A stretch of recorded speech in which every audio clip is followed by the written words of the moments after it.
Hello, family. Hello, hello, hello. Welcome back, family. You have joined African Osorenko, and I am back at you again, family, with another live video. Okay?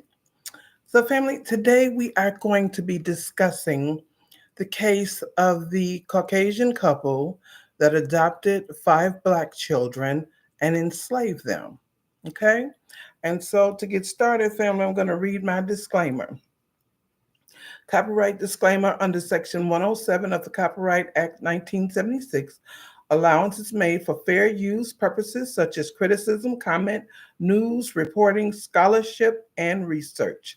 For fair use is a use permitted by copyright statute that might otherwise be infringing. Okay, family? All right, family. So let's discuss this. The report says I'm sorry, family. All right, let's discuss this. White couple that enslaved Black children. Two West Virginia parents are awaiting trial on more than a dozen charges after adopting four Black children and allegedly using them for forced labor on their farm. Court documents show Jeanne Whitefeather, 62, and Donald Lance, 63, who are both white, have been charged with human trafficking of children, civil rights violations, use of a minor child in forced labor, and child neglect, according to the 17 count indictment. Now, notice in those charges, you did not see anything about a hate crime, okay? Now, we need to take that into consideration because why were not these people charged also with hate crimes in the heinous acts that they committed against these children?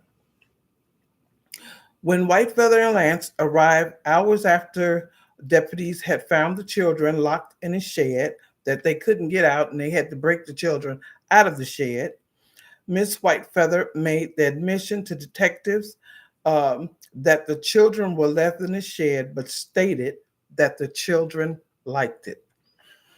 You know, family, you have to be a pretty depraved, evil white supremacist to think that children liked being locked up, mistreated, sexually abused, because they haven't said that yet, sexually abused, and used for other things. Those things that depraved people do with children.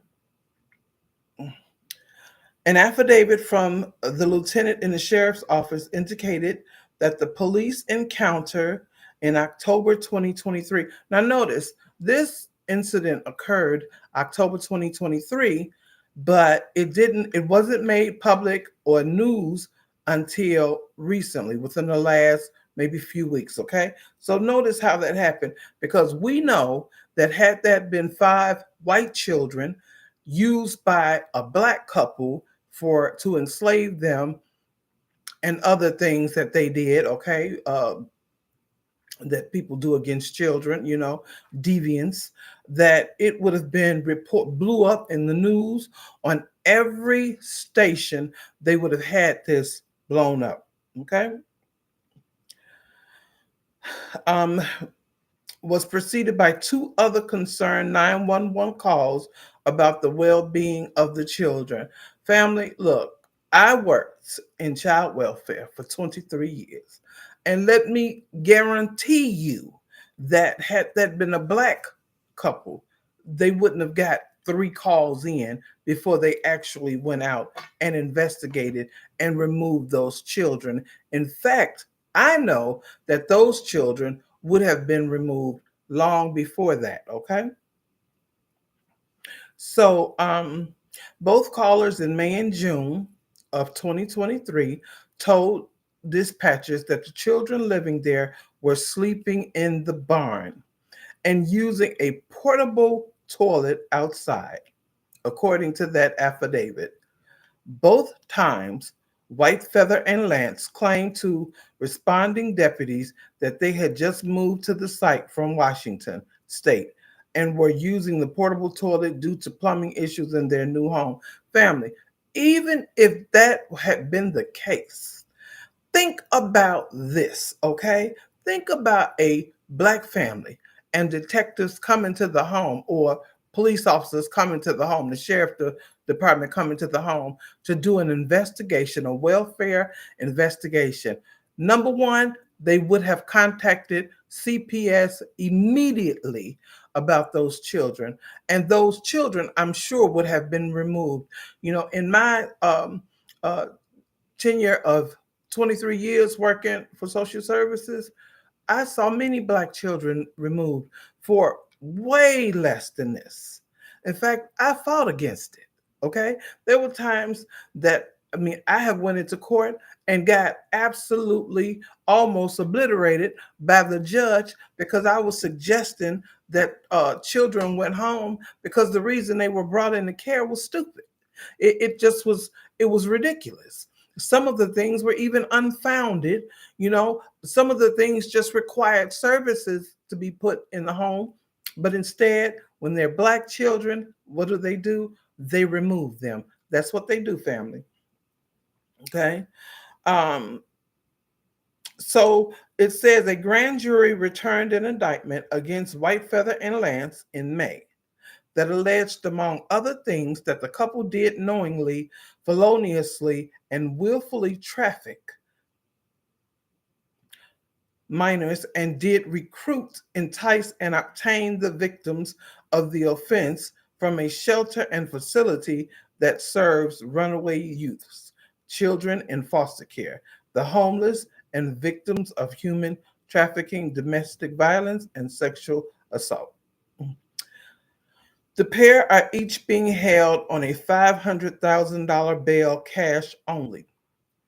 you know and their attorney has said a lot of things about how they have cared for these children for the last 8 years or so, and how they were just such dedicated parents to these children. Family, this is sickening. This is not only sickening, it's repulsive, because what we have to do, family, we have to separate from these people. We really have to make an attempt to separate from these people in this system. There is no good reason that black children should go into a white home unless, and I'm saying this, I wouldn't care if they're white children. I wouldn't care if they were Hispanic children or Asian children. I advocated years ago that foster parents needed to have psychological evaluations. That's just bottom line. I am now no longer working with social services. I'm a therapist. You know, I still to this day advocate that foster parents need psychological evaluations. We remove children from their birth parents, from their birth family. We place them in homes with strangers, okay, who don't take psychological evaluations to become foster parents, okay? Yeah, they check out your income, your home and things like that. But family, often I have worked in the system and went to homes. The homes were really nice, really, really nice, elaborate, and they had 2 cars, 3 cars, all kind of stuff like that. The parents were taking, nice elaborate vacations and things. Then you look at the children, and the children have tape on their belts, on their belts to hold their pants up, or tape on their gym shoes. When they're getting paid for each of these children, okay, they're getting paid for each of these children, and in some cases, honestly, and I've worked in 3 different states: Illinois, Georgia, and Arizona. In some cases, these people have claimed that these children have very, very high behavioral issues, and so as a balance, they're paying these people $3,000 per child in many of these homes. So this is just really another form of welfare that these people are using. And unfortunately, it is, at the crux of our children being placed in these homes and being used and abused and mistreated. It's ridiculous. The whole system needs to be thrown in the garbage and revamped, just as every other system in America needs to be done.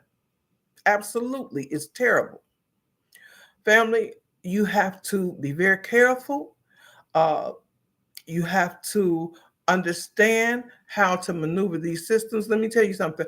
I saw an interview with Dr. Umar, and Dr. Umar discussed about Black parents not allowing their children to be have a psychological evaluations, because when they do psychological evaluations immediately, if there's a child that's very active or whatever, and they want to say this child has behavioral issues or this child has ADHD or whatever, and they can't sit still, oftentimes, family, it's just a rambunctious child, a child that is very active, has a lot of energy, and rather than do the thing that they should do and take the time to just allow the child some growth and some opportunity at 3 and 4 years old, and even younger, they're trying to diagnose these children with all kind of behavioral issues.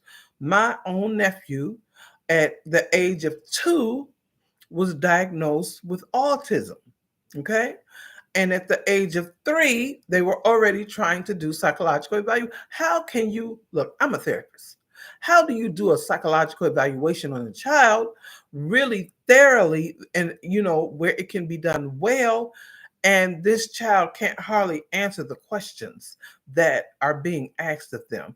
The only thing that you can do, honestly, is to monitor the child, ask the parents, the different traits or behavioral traits that they're seeing, and go with that. But is that an adequate, appropriate psychological evaluation? It's not, family. It's not. And really, children, until they're much older, they won't fully understand and be able to comprehend. And you may not be able to um, fully gather all the information that is necessary to have a complete evaluation. So I heard Dr. Umar say that parents should not sign off on those things, and they shouldn't.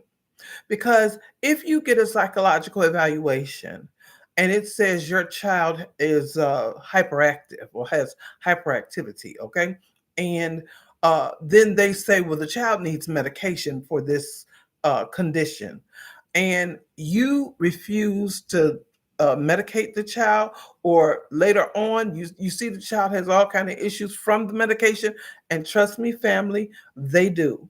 There are different medications that are given to children that can cause all sorts of things like tics, where that is when they can't stop moving, and they have all kind of repetitive movements that are uncontrollable. It is not healthy. These people are lazy and don't want to do their job, and I give credit to teachers where credit is due, but a lot of them have a hard time because there are no things in the supports in the classrooms for a lot of teachers. A lot of them are overworked, they're understaffed, and their classrooms are over the sizes that they should be. There are classrooms that have 40 and 45 and sometimes even 50 children, and it's ridiculous. So if one child is very active and it's hard for them and difficult for them to sit still during the 7 hours or 8 hours of class, then that's taken as having a behavioral issue. And it's often not even a behavioral issue. Family, they have to do better, but we have to hold them accountable. And this is why a lot of times when parents can, I really prefer parents to um, try and homeschool their children, okay? Or if you can afford it, to put your children in a um, private school. I think homeschooling, when you can, is the best. And I know a lot of times that's very hard for single mothers or single fathers to do, or even for a two-parent household. But many of us now are working from home. And I really think that we need to try to do what we can. I just heard someone say that their job uh, sent out a memo to say that uh, I guess there was an incident where the person is working from home and maybe somebody reported or claimed, it could have been a supervisor or whoever, that they could hear the person's child in the background. Well, it's summertime, and when the parents are working from home in the summertime, the children are not in school. If they're not in daycare or camp or summer camp or something, then they're at home with their parents. This country has designed a system that is not family oriented. This country has designed a system that is not family oriented, and it's ridiculous. It's ridiculous, family. And Black people have to be smarter. We have to be have our eyes open and our ears. We have to pay attention.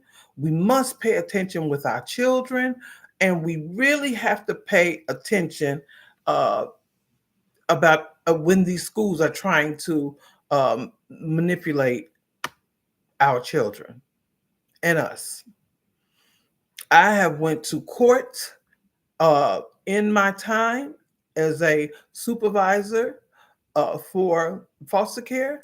I have, I have, trust me, I have went to battle for Black children, and that is one thing that I thank God I can say, because they have tried to railroad our children all over the United States. In Arizona, I had a particular principal, uh, Hispanic male, and this little Black child. He was like 5 years old. They were trying to, and he was being raised by the grandmother. There were no mother and father in the home, and she had like four of them. And she was barely getting any money because relative placements, they don't pay like they pay foster care strangers. How ridiculous is that? We're not going to give the relatives as much support as we're going to give the strangers, because the relatives don't need it. And oftentimes the relatives need it more than the strangers. But that's not how we operate in America. Family, we really have to understand the beast that we are fighting against every single day in America as Black people. We are fighting against a system that was set up and designed to take us out, take us down, and any other thing that can destroy us. This is what we're dealing with. And some of us, I don't know, some of us don't understand or can't comprehend this, but we really need to get it together. If it's something you don't understand, I knew a lady also in Arizona and some in Georgia where it was parents that had a difficult maybe reading or understanding all of the language that was being used in some of these assessments, and they're just asked to sign off. They're not given the information as to what they're signing off on. They don't understand it. Oftentimes they can be ashamed. But family, let me say this: please have no shame. Don't have shame when it comes to your children, because you don't have to be ashamed. You get somebody else, somebody. In fact, I think Anybody that needs help. I even have Dr. Umar's number. He put it on air today during the interview that I saw him on, and he said he would look at and help and look at uh, uh, um, evaluations, that had been done before a parent signs off on it to help parents, Black parents. Family, we're in this together. We are in this together. Even if somebody was to reach out to me, I would be very, very happy to help anybody. But we got to be smarter. We cannot put our children out here in this school system, okay? School to prison pipeline is what it is for Black children, especially little Black boys, uncovered.